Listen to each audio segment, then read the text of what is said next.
Mathematics for mankind online ক্লাসে আজকে আমরা ই টু দি পাওয়ার ইনফিনিটি এবং e to the power minus infinity এই দুটো রাশির মান নিয়ে কথা বলবো। আমরা জানি যে ই হচ্ছে অয়েলার্স নাম্বার।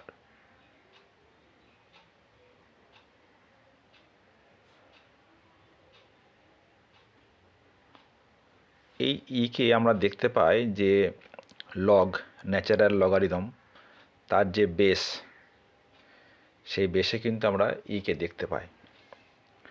তাই ইকে বলা হয় যা base of the natural logarithm. এখানে বলি দ্য বেস অফ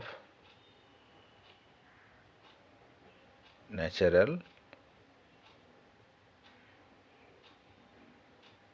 লগারিদম।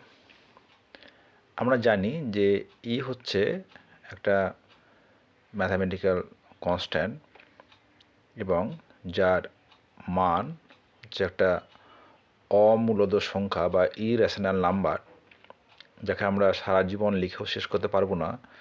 তবুও তার কয়েকটা মান হলো 2.71828। ঠিক আছে, আমরা এই একটা মান আমরা করি। আমরা জানি যে এর মান হচ্ছে 2-এর থেকে বড় এবং 3-এর থেকে ছোট, greater than 2 and less than 3। তো হচ্ছে একটা ইরেশনাল নাম্বার। ইরেশনাল নাম্বার মাত্রই সেটা হচ্ছে একটা ইনফাইনাইট ডেসিমেল, তার গাণিতিক রূপ। এবার ই টু দি পাওয়ার ইনফিনিটি এবং e to the power minus infinity.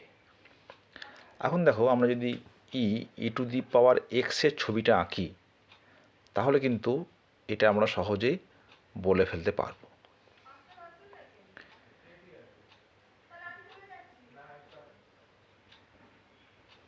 E to the power x এর ছবিটা এরকম হয়, এই যেখানে এটা হচ্ছে 1, এটা হচ্ছে ই টু দি পাওয়ার এক্সের ছবি। আমরা বলতে পারবো যে Y equals to E to the power x.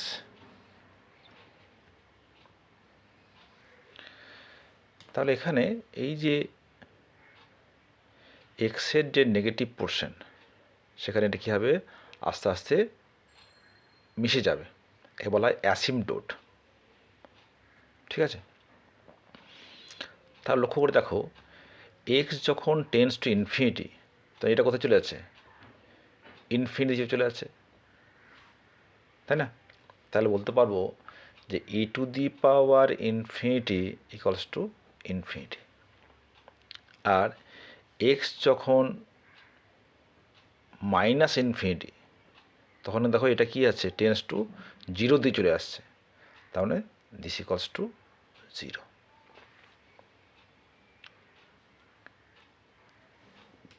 এখানে দেখো, আমরা আরও একটা লক্ষ্য করছি যে এক্সের মান যখন 0, তখন হচ্ছে কত, 1। তার মানে e to the power 0 this equals to 1।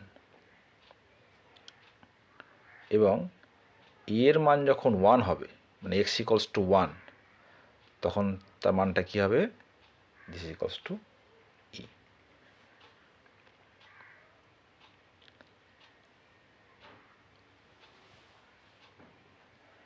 তাহলে আর নিশ্চয়ই কনফিউশন থাকার কথা নয় যে e to the power infinity কী হবে, যে e to the power infinity হল infinity, E to the power minus infinity হচ্ছে 0।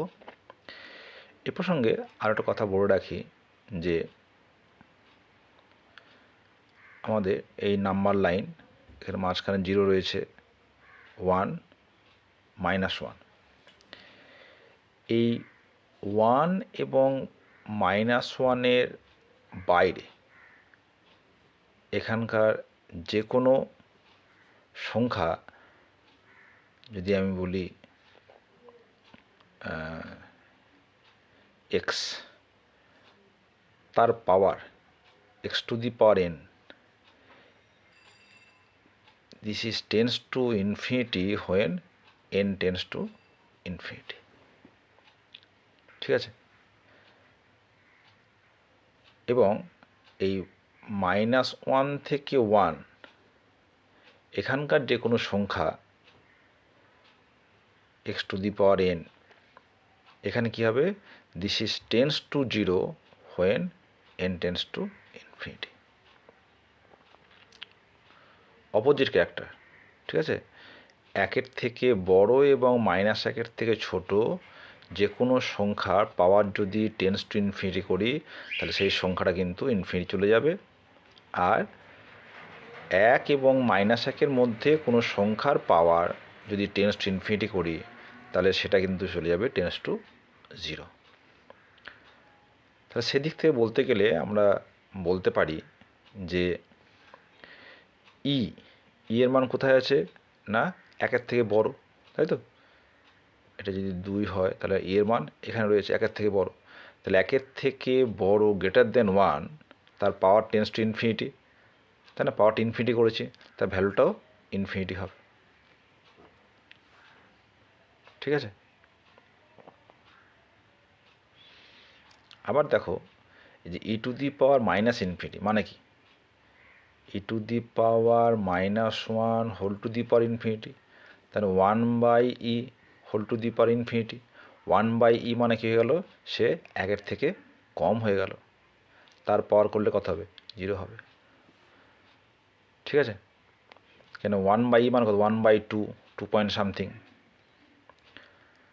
তাহলে দেখো সেই দিকে বলতে গেলে আমি বলতে পারি যে e⁻⁻∞ বেশি কষ্ট হয়ে যাবে কি 0। ঠিক আছে, আশা করি এই নিয়ে আর কোনো কনফিউশন থাকবে না।